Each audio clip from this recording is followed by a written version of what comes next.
मी आपल्या झटपट कार्यशैलीबद्दल आम्ही ऐकून होतो, आम्ही लांबून दुरून बघायचो आजभर, पण मात्र एवढ्या झटपट तुम्ही मला सांगा, शनिवारी माझा प्रवेश पक्षामध्ये झाला, रविवारी उमेदवारी जाहीर झाली आणि गुरुवारी मी आमदार झालो.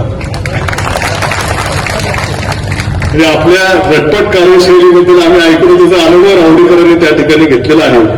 आणि निवडणुकीची देखील मी आपल्या सर्वांना, या ठिकाणी उपस्थित असलेल्या सर्वांना आवर्जून सांगू इच्छितो की तिकीट मिळण्यापासून पुढच्या अर्ज भरण्याची प्रक्रिया असेल आणि अर्ज काढण्याचा दिवस असेल तो तुम्ही टीव्हीवरती बघितला असेल. या सर्व प्रक्रियेमध्ये सर्वात सिंहाचा वाटा कुणी उचलला असेल तो आदरणीय विखे पाटील साहेबांनी उचललेला आहे, ते आपण सर्वांनी बघितलेलं आहे. खरं 5 वर्ष विधानसभेमध्ये मी होतो, आता मी पुन्हा आलो,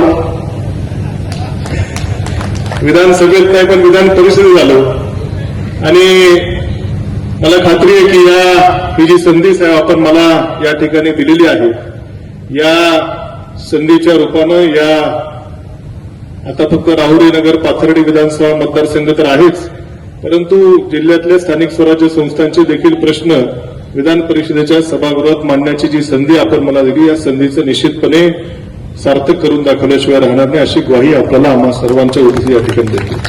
आमदार महोदयांना चांगलं काम करू द्या. प्रोजेक्ट म्हटले, तुमचा आता अनुभव आम्हाला आलेला आहे, अजून प्रोजेक्टची आता सुरुवात आहे. आमचा अनुभव तुम्ही आता घ्यायला सुरुवात केली, भविष्यात आमचा अनुभव तुम्ही आम्हाला आणि आम्ही तुम्हाला कधीच सोडू शकणार नाही, इतका चांगला अनुभव तुम्हाला येणार आहे. शेवटी नातं हे सत्याचं नाहीये, हे नातं जिव्हाळ्याचं आहे, प्रेमाचं आहे. स्वर्गवासी बाबूराव दादा तनपुरे साहेब होते, आमचे वडील होते खासदार साहेब, त्यांनी काळ एकत्र निवडणूक केल्या तालुक्यामध्ये.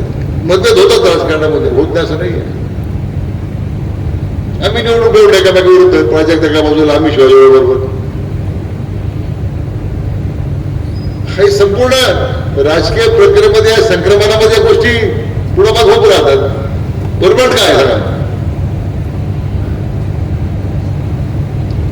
परंतु विकासाच्या प्रक्रियेमध्ये आम्ही एकमेकाला जुळून घेतोय.